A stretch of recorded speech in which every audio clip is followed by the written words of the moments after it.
pornographic channel.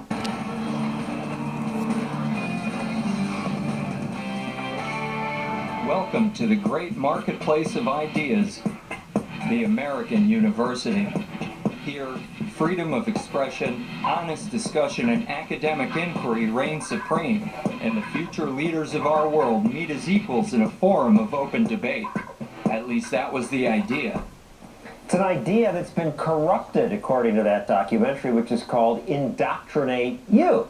The filmmaker is Evan Coyne-Maloney, and he's here with Greg Lukianoff of the Foundation for Individual Rights in Education. FIRE is the acronym. It's a group that fights campus speech codes. So what do you mean the open debate's been corrupted? The students are debating stuff.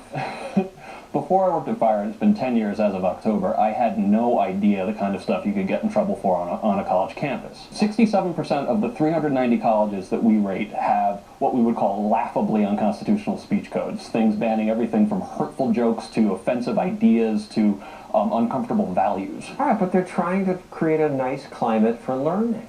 Well, you have to make a decision at some point. Are you going to have a serious talk, or are you going to have politeness? All right, Evan, your movie lists some samples of college speech codes and what's in them. UConn banned inappropriate laughter, and at West Virginia University, students were told not to use the terms boyfriend or girlfriend. The school says those words are too gender specific. Instead, lover and partner are preferred. Now, after your move, I mean, some of these things have gone away, right? And there are new ones now, unfortunately. Some of them have gone away, but a lot of times they get hidden in sexual harassment policies and things like that. And so the university will say, well, we don't actually have a speech code, we just have a sexual harassment policy.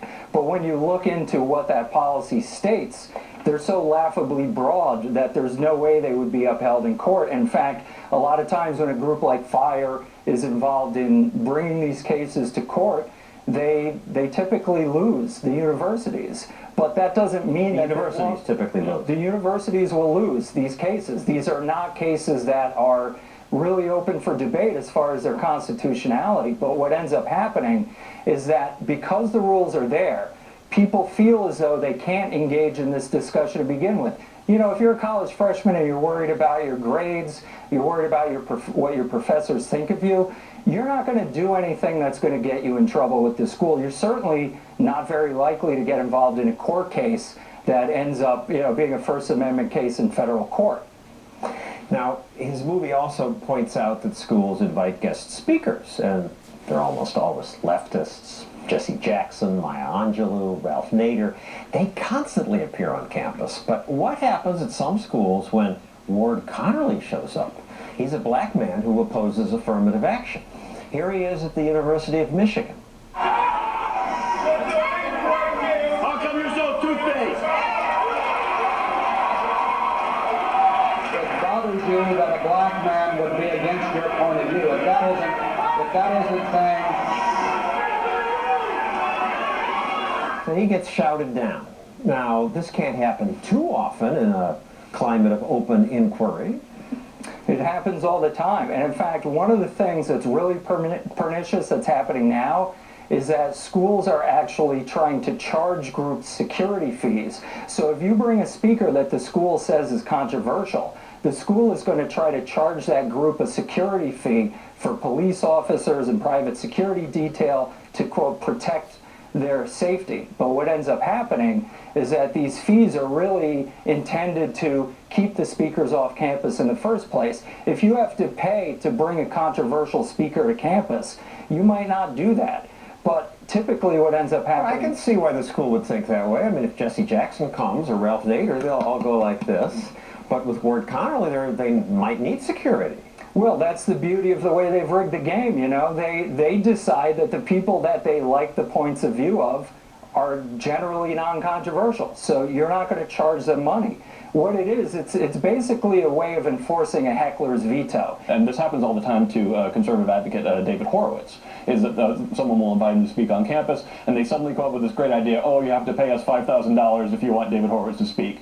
They don't do this for any other speaker, but they think this is new. Now, thankfully, this is flatly unconstitutional. This has been decided by the Supreme Court, and time again, FIRE has gotten involved, and we've got the universities to back down.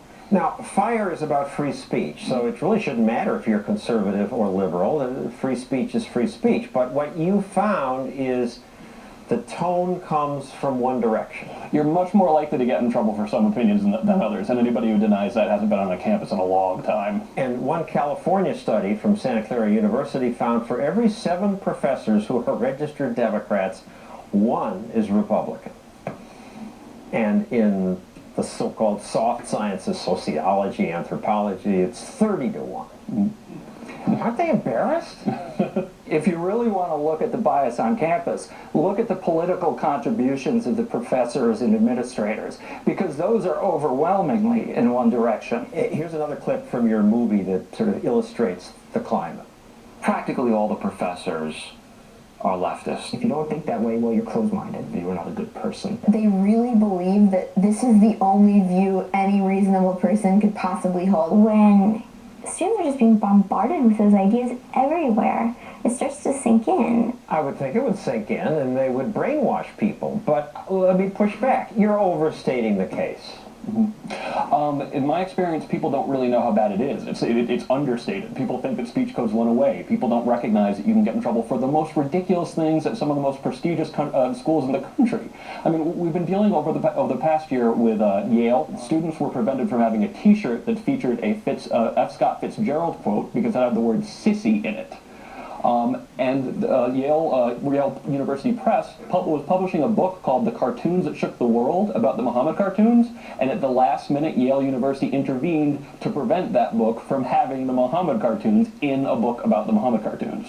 And what happened at California Polytechnic? They had a guest speaker come in and they put out this flyer, which seems innocuous enough. His book is titled Leaving the Plantation, and it's a quote, it's okay to leave the plantation. What happened? What ended up happening in that case was a student was hanging that flyer up in the Multicultural Center on campus, and several of the students in the Multicultural Center decided that they were offended by the word plantation. So merely having the book title in the flyer of the speaker who wrote the book, An African-American speaker. right, it's considered harassment on that campus, and the student actually had the police call them. The police came. The police did show up. He had left by that point, but he was subjected to a 1.5 years of disciplinary proceedings where he had multiple hearings that lasted multiple hours, where The police called it offensive racial material. Yeah, and he was being interrogated by a university attorney without being able to have any defense of his own. It was just him in a room and a faculty advisor up against this whole machine of the university bureaucracy. Ultimately, it did go to court. FIRE helped him. It did go to court. The court said, this is insane. They made the university pay for his legal fees in court. When it does go to court, the schools always lose defending speech codes. The problem is, who wants to be the guy who spends their college career in court so they can say what you can say anywhere else in the country? For those tuition prices, you'd think you'd at least get free speech. $60,000 a year. You should get free speech. Well, thank you, Evan and Greg. Right after this, we'll be back with more on the college